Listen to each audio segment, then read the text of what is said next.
Salam, mən Məcidov Toğrulam. Ankara Məktəb Liseyinin şagirdi və hal-hazırda Azərobotda təhsil alıram. Mən Nebula komandanın üzvüyəm və komandada elektronika hissəsinə baxıram. Motorun sayı 6 olduğuna görə bizim robotumuz maneələri rahatlıqla keçə bilər. Və bizim robotumuzda su çəni var.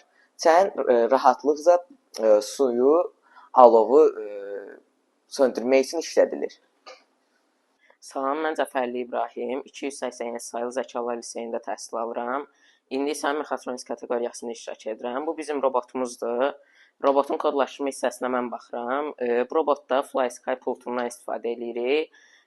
Robotda FlySky pultundan gələn siqnalları Arduino çevirir və motorlar və servonu buna görə idarə edir. Bu qədər.